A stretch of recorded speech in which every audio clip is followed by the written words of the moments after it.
Assalamualaikum warahmatullahi wabarakatuh. Waalaikumsalam warahmatullahi wabarakatuh. Apa kabar anak-anak? Baik, Bu. Alhamdulillah baik Ibu. Baik, Ibu. Alhamdulillah. Semoga semuanya dalam keadaan sehat ya. Tidak kurang suatu apapun. Kemudian jangan lupa untuk selalu menerapkan protokol kesehatan ketika berada di luar rumah ya. Iya, Bu. Sebelum kita lanjut, mungkin kita biar pembelajaran kali ini berjalan lancar, salah satu siswa silahkan memimpin doa dulu. Rani ada, Rani? Hadir Ibu. Silahkan dipimpin doa dulu. Baik Bu. Baik teman-teman, untuk memulai pembelajaran hari ini kita berdoa yuk sesuai keyakinan kita masing-masing. Berdoa mulai.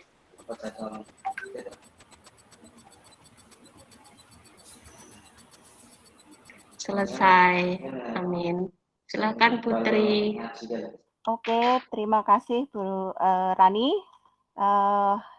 Saya izin share sebentar ya.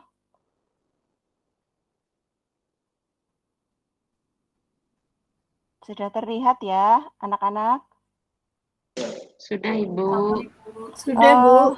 Untuk mengecek kehadiran hari ini, saya absen dulu. Barangkali nanti ada yang izin atau sakit kan, biar saya tahu.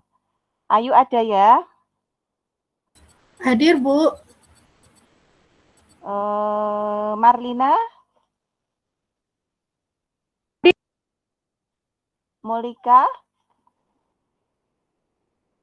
Hadir Bu, hadir. Madu ada Madu. Madu tadi izin Bu. Oh iya lupa. Mungkin belum Ya. selesai nggih urusannya. Terus Nuryanti? Hadir Bu. Rani tadi sudah. Kemudian Teguh? Hadir Ibu. Oke, komplit ya, kecuali Madu lagi ada kepentingan, tadi sudah izin dari awal. Marilah kita mulai pembelajaran kali ini. Mungkin sebelum dilanjut, biasanya kan ada yang perlu diskusikan dari pembelajaran yang kemarin. Mungkin ada yang mau ditanyakan dulu sebelum kita ke materi yang sekarang.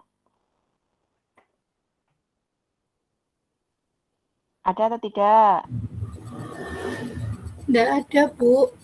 Tidak ada Ibu. Oke, kalau nggak ada, hari ini kita akan membahas transport melalui membran. Ada yang masih ingat struktur membran sel itu bagaimana? Fosfolipid bilayer Bu. Artinya apa itu, Molika? Bilayer itu 2 lapisan Bu.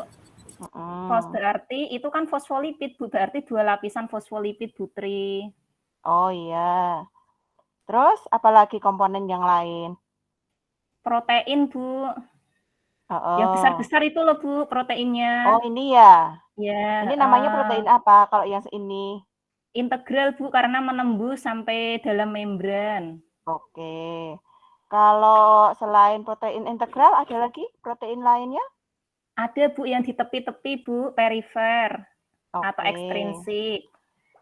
Selain protein, mungkin Ayu bisa menambahkan apalagi komponen dari membran sel?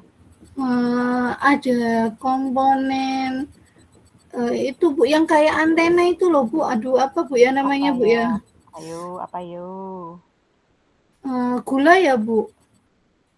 Salah gula ya? Yang berikatan dengan protein. Namanya apa? Protein. Glikoprotein. Iya, kalau yang berikatan dengan lemak namanya apa? Glikolipid. Oke, terima kasih. Masih ingat ya fungsi membran sel?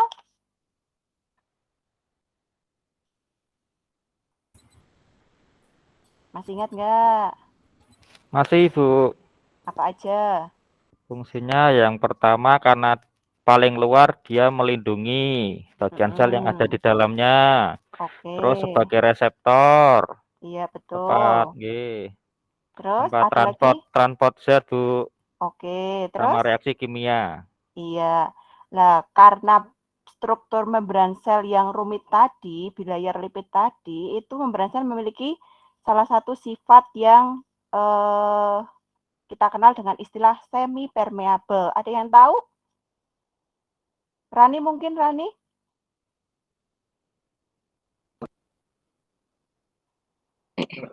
Apa ya Bu ya? Lupa itu Bu. Semi itu tengah-tengah ya Bu ya. Iya, terus? Permeable itu apa ya Bu? Bisa masuk? Ya nggak sih Bu? Aduh Boleh. Ada saya yang lupa, menambahkan Bu. mungkin? Saya, Bu. Oke, Bu. Ayo Melika. Nanti saya dapat bintang ya, Bu, 5. Jelas poinnya. Iya. Kok kayak Semi Gojek ya Bu, permeable. pakai bintang 5. Iya. Yang banyak loh, Bu. Siap. Ayo apa? Semi permeable Semi-permeable. itu hanya mampu dilewati atau dilalui zat-zat tertentu, Bu. Oke, betul sekali. Karena Jadi, semi. iya Iya. betul. Iya, jadi membran sel itu tidak boleh sembarang zat keluar masuk. Jadi hanya zat-zat tertentu yang bisa melewati membran sel, membawa materi yang digunakan oleh sel atau yang dikeluarkan dari dalam sel. Terkait dengan fungsi membran sel sebagai tempat pertukaran zat transport molekul, itu hari ini kita akan membahas tentang transport melalui membran. Nah, sebelum ke sana, itu coba kalian perhatikan gambar di depan ya. Itu gambar apa? Makanan, Bu, dengan minuman, teh, Iya Bu, itu enak Bu makanannya Bu. makanan, Minumannya apa? teh, Bu. Celup. Es Celup celup. Bu. Kalau mananya? Itu Itu ini kayaknya pakai sayur ya Bu ya? Pare. Pare, betul. pare. Oh, pare. Masakan pare. Ada yang suka pare nggak? Nggak suka. Saya nggak suka, Bu. Nggak suka Masa sayur nggak Bu. suka? Padahal enak loh. Pahit, Bu. Tapi kalau saya beli masakan pare itu biasanya nggak pahit. Kira-kira kenapa ya?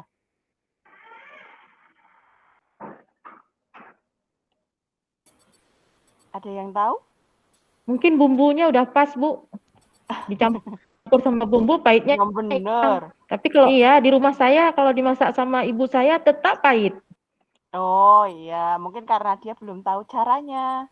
Ada Dikasih caranya garam, biar Ibu. nggak pahit. Oh iya, betul, Teguh.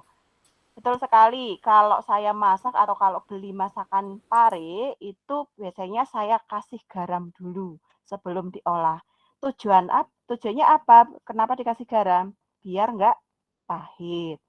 Nah, ternyata dua gambar ini itu salah satu apa namanya difusi osmosis yang terjadi di sekitar kita. Dan ternyata itu juga bisa diterapkan dalam kehidupan sehari-hari. Nah, sebelum kita lanjutkan, coba kalian simak video berikut ya. Bentar.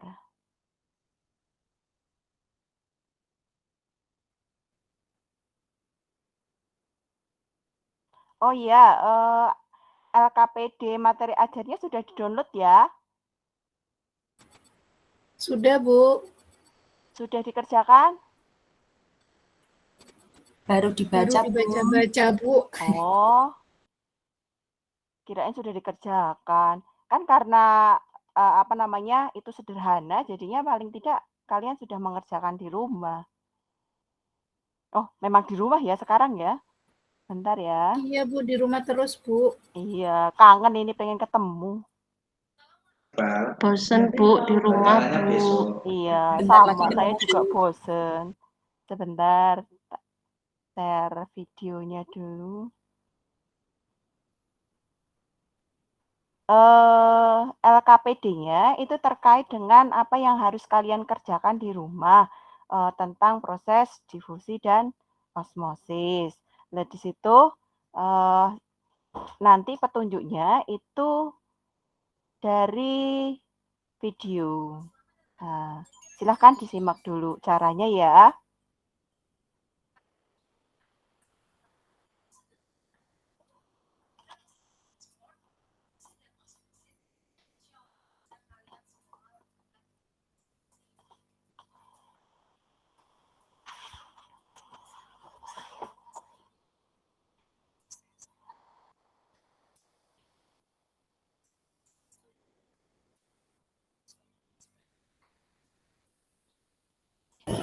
Putri, suaranya nggak dengar, Bu. Oh ya, maaf, sebentar. Sudah maksimal itu. Iya Bu, suaranya nggak kedengeran. Sebentar. Sudah maksimal itu.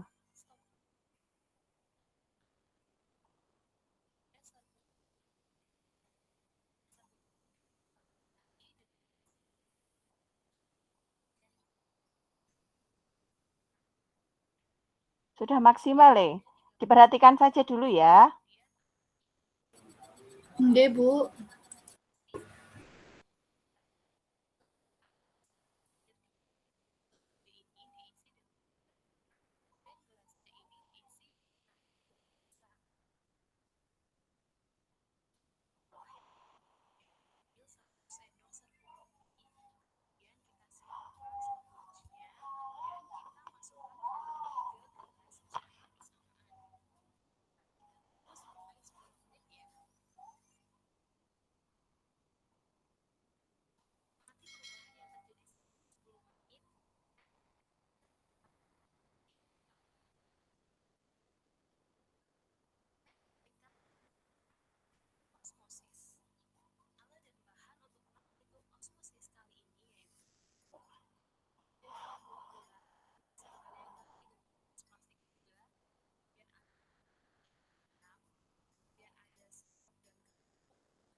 Oke, sudah jelas cara kerjanya untuk kegiatan hari ini? Sudah, Bu. Mungkin kalau misalnya masih kurang jelas bisa diputar ulang sendiri, kemudian kalau tidak di petunjuk LKPD-nya itu juga sudah tertulis. Lah, kalau pada di situ ada 2 macam ya yang difusi, itu ada cara pertama dan cara kedua, boleh memilih salah satu. Kemudian yang osmosis pun ada yang pada sel tumbuhan menggunakan kentang atau juga yang menggunakan telur ayam tadi, boleh memilih juga salah satu. Saya beri waktu kurang lebih 10-15 menit untuk menyelesaikan LKPD-nya.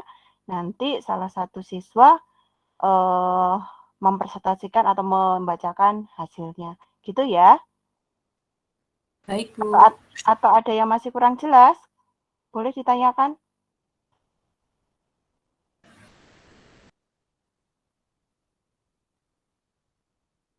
Saya tunggu ya.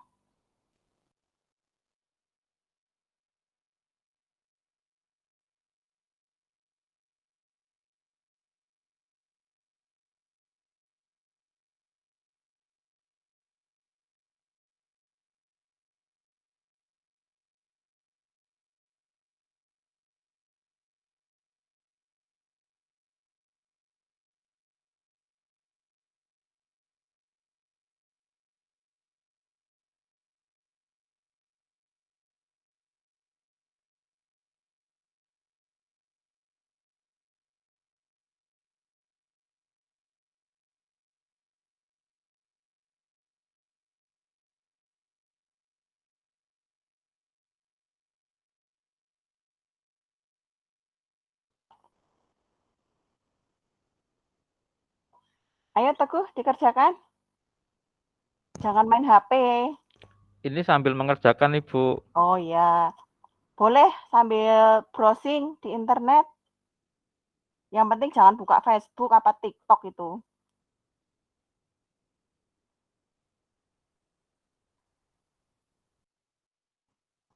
Dua menit lagi ya.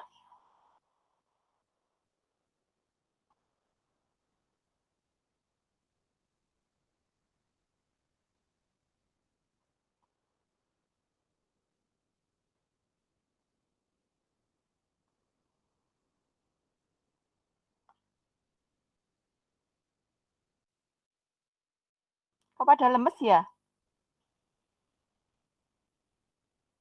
Puasa, Bu. Wah, keren ini. Yeah. Belum sarapan langsung saya, ya. Ibu. Lah itu.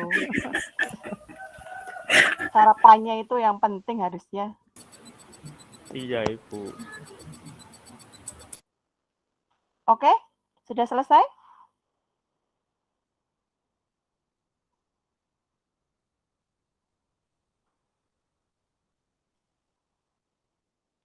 Sudah selesai belum?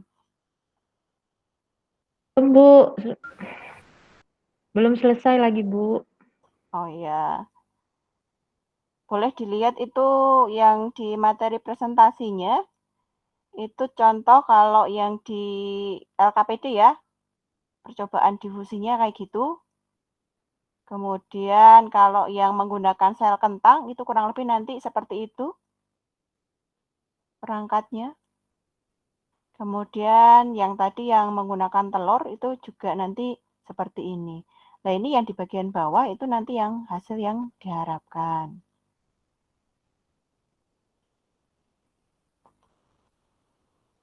Cukup ya? Sekarang coba Mbak Ayu, tolong presentasikan hasilnya bagaimana terkait dengan percobaan yang sudah kamu lakukan. Hasil yang difusi ya, Bu. Saya bacakan dulu.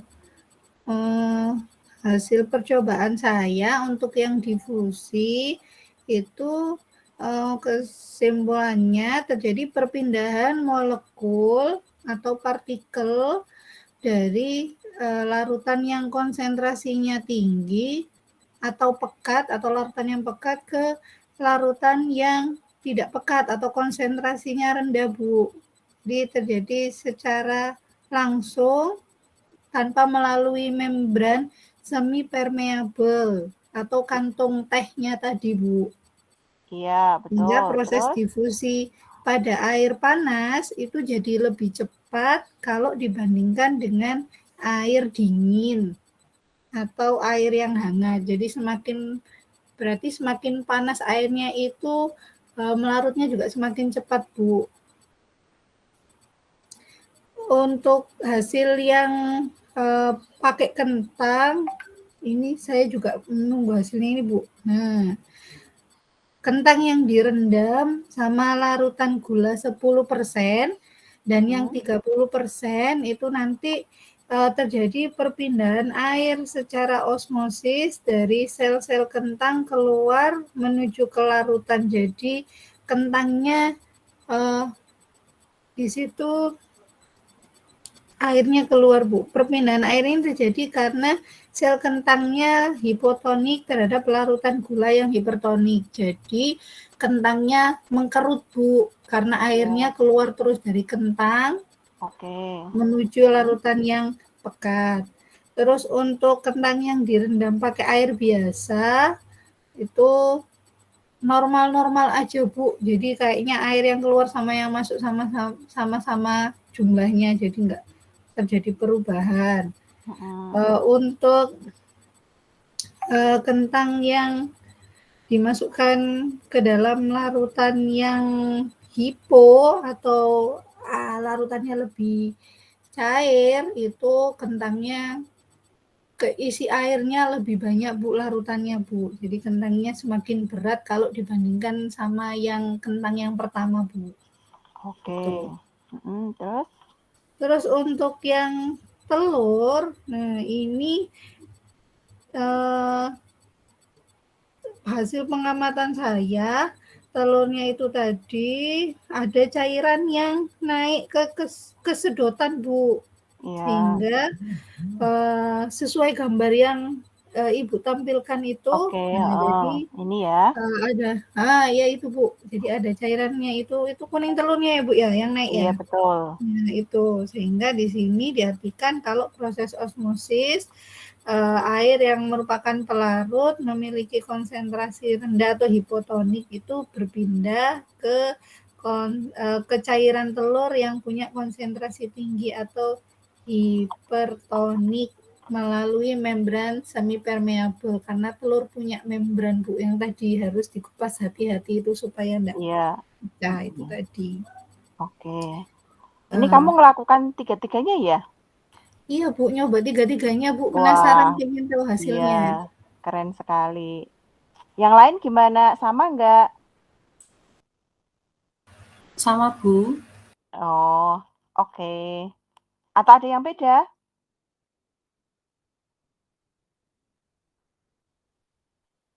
Sama semua?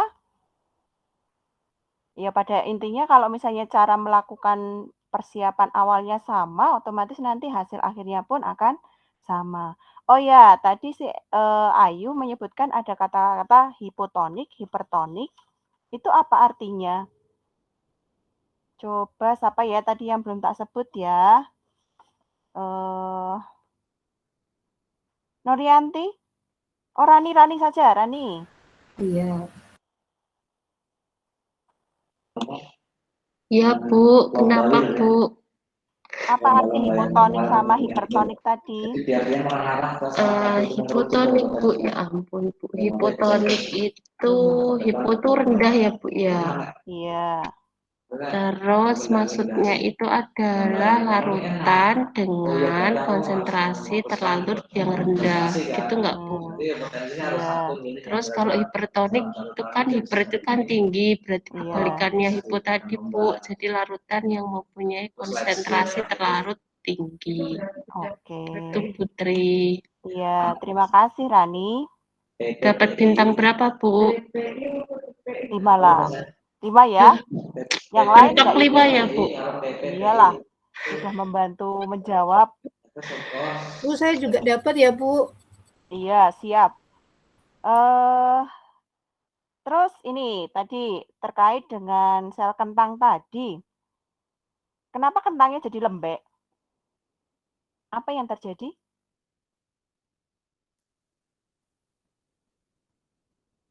Ada yang bisa membantu menjawab? Airnya keluar kan, Bu? Oh ya. Kenapa airnya keluar? Karena lingkungannya hipertonik. Osmosis. Karena proses. direndam di larutan yang pekat. Iya, betul. Jadi air yang di dalam kentang itu akan keluar karena lingkungannya dia bersifat hipertonik. Jadi air yang di dalam kentang itu karena dia banyak yang keluar, akhirnya kentangnya menjadi lembek. Berbeda dengan kentang yang direndam di air biasa, itu justru malah semakin kaku. Lah, ketika air ini kentang yang direndam dalam larutan hipertonik ini keluar, itu akan mengalami peristiwa yang disebut dengan plasmolisis. Mungkin ada yang tahu apa arti plasmolisis? Saya, Ibu. Oke, coba ayo Teguh. Nanti bintangnya 5 lagi. Ya, terima kasih. Plasmolisis berarti dari kata plasma. Berarti membran plasma, lisis itu pecah atau lepas. Berarti Oke. plasmolisis itu lepasnya membran plasma dari dinding sel, Ibu. Oke. Itu istimewanya pada sel tumbuhan ya, mereka memiliki dinding sel yang menjaga bentuknya tetap meskipun mungkin plasma membrannya dia terlepas dari dinding sel. Kemudian mungkin dari yang lain ada yang mau menanggapi tadi hasilnya punya Ayu atau memberi pertanyaan? Jangan lupa ya dicatat poin-poin pentingnya. Apa yang dimaksud dengan difusi, kemudian tadi apa yang dimaksud dengan osmosis, kemudian hipotonik, hipertonik. Molika coba berikan contoh selain osmosis difusi di teh tadi, kemudian di kentang tadi, yang lain mungkin barangkali kalau contoh. Iya Putri, kalau difusi itu misalkan kita meletakkan kapur barus itu loh Bu di almari, itu kan lama-kelamaan mengecil ya toh Bu. Betul. Kemudian kalau kita pakai minyak wangi di ruangan, padahal kita memakai sedikit, akhirnya satu ruangan kok bisa tercium baunya. Itu Bu mungkin ya yang bisa kita amati di lingkungan. Kalau osmosisnya apa ya Bu? Aduh belum terpikirkan Ibu. Coba yang lain Bu. Oke. Saya beri contoh ya, kalau osmosis itu, kalau ini kan banyak kan mbak-mbak ya, itu sering belanja sayur di pasar ya. Kalau beli sayurnya siang hari itu biasanya sudah dalam keadaan layu. Iya, gimana biar seger? Biar seger kembali gimana? Direndam dalam air, Bu. Itu juga termasuk proses osmosis. Oke, ada yang mau ditanyakan dulu sebelum kita lanjut? Kita akhiri saya berikan penguatan. Bu, kalau renang lama-lama termasuk proses osmosis juga nggak Bu? Kalau kita renang kelamaan, tangan kita kan jadi keriput-keriput. Iya, betul. Nah, itu termasuk proses osmosis, Bu? Bisa dibilang seperti itu, karena biasanya kalau di kolam renang itu kan ada zat tambahannya ya, itu ya nanti akhirnya menyebabkan bagian sel-sel kulit kita itu dia cairannya akan keluar dari sel, sehingga tangan kita akan cenderung mengkerut. Mungkin iya, itu ya. Kasih, Bu. Iya, sama-sama. Oke, mungkin salah satu siswa bisa menyimpulkan dari kegiatan kita. Mbak Nur, ada Mbak Nur? Ada Bu. Coba simpulkan. Dari kegiatan dan pengamatan yang telah dilakukan dapat disimpulkan bahwa difusi itu merupakan proses perpindahan zat dari hipertonis atau yang pekat menuju ke larutan hipotonis tanpa melalui membran semipermeabel. Kemudian untuk osmosis itu adalah perpindahan zat dari zat hipotonis menuju ke hipertonis melalui membran semipermeabel. Gitu Putri. Oke, betul ya.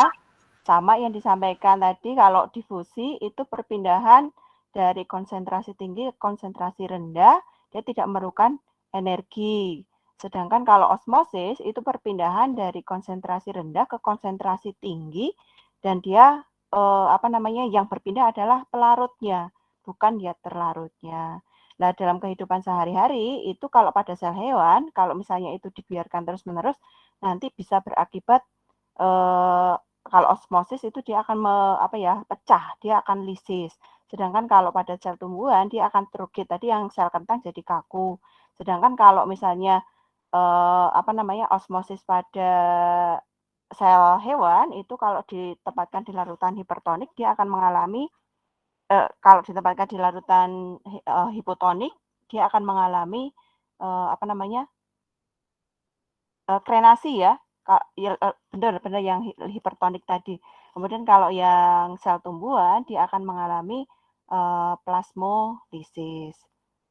Mungkin itu yang bisa saya sampaikan. Kemudian nanti kalian bisa mencari contoh-contoh yang lain ya dari kehidupan sehari-hari. Kemudian boleh dituliskan dalam buku tugas. Mungkin siapa tahu nanti saya tanyakan.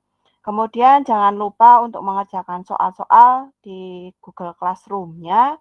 Itu nanti juga saya juga bisa untuk mengukur pemahaman kalian. Kemudian minggu depan kita insya Allah membahas tentang materi jaringan tumbuhan. Itu silahkan nanti kalian cari dari berbagai sumber, dari internet banyak sekali. Sekian dulu, kita akhiri dengan membaca hamdalah bersama-sama. Alhamdulillahirrabbilalamin. Sekian, mohon maaf dan terima kasih. Wassalamualaikum warahmatullahi wabarakatuh.